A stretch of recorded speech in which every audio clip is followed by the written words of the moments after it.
Right now, I have to make one of the most critical and contradictory decisions of my life. I have to make a choice between the humans and my own kind. I have to decide which is worth dying for, and I only have a matter of hours. Maybe I should start from the beginning and reminisce about my life while I still have the chance. 8 months ago, I was separated from my mother at birth. Being a baby rat, I crawled into the first house I saw and tucked myself away in a corner. That evening, I woke up to see the mother lode of all food stacked on a table in front of me, with no humans in sight. I hastily ran to the table and indulged myself. The last thing I remember from that night is crawling back into my corner and rolling into a little ball, never thinking for a second of the humans whose house I was staying in. All that I know is this family, and I know them well.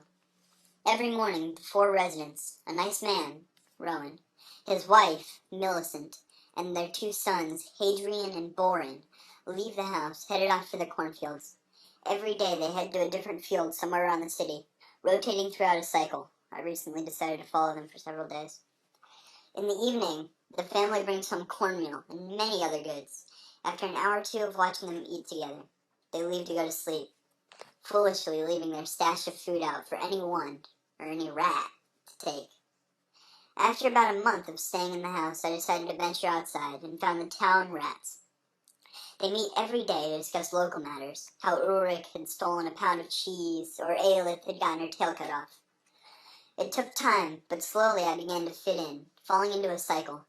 During the day, I meet with my fellow rats, and every night, there are different delicacies to feast on. Life is good, living as a scavenging rat during the day, and a feasting king at night. This was all until this morning, when I learned of the Black Plague. The meeting with the rats is still fresh in my mind. Leofric, our leader, announced that one of his scout rats had found the Black Plague in the next town over, and was letting the fleas burrow into his own fur to bring it to our town. I nearly shrieked in disgust. How can we kill the only source of food that we have? I questioned harshly. But Leofric was popular with the rats. It didn't take much for him to overrule my argument and convince the other rats to let the fleas spread to them, as a quick and easy solution to the homicides committed every day.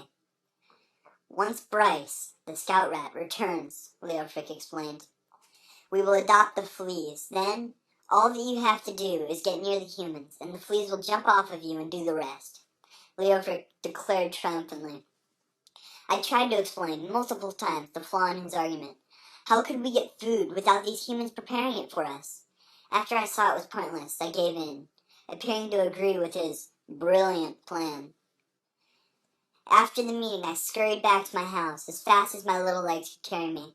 I ran as quickly as I could to my corner and sat, pondering my inevitable situation. The last thing I want is for my family, the family, to die, especially by me. If I am not there tomorrow, Leofric will know what I have done. He will send the rats after me. Even though I made sure never to tell him where I live, he will search endlessly, not sleeping until he has found me, in fear that I might ruin his plan. While on the other hand, if I go, everything I know will be lost. The family, along with many others, will die, all because of our selfish vengeance. And I can't help thinking, what will we do for food without the humans? We can't create food ourselves. Scavenging is all that we know. With the humans, we are barely able to maintain life. How will we do it without them? And if not for the food, I will stay home for the family. They have done nothing to me except feed me and keep me alive. They do not deserve such a death. My mind is made up. These humans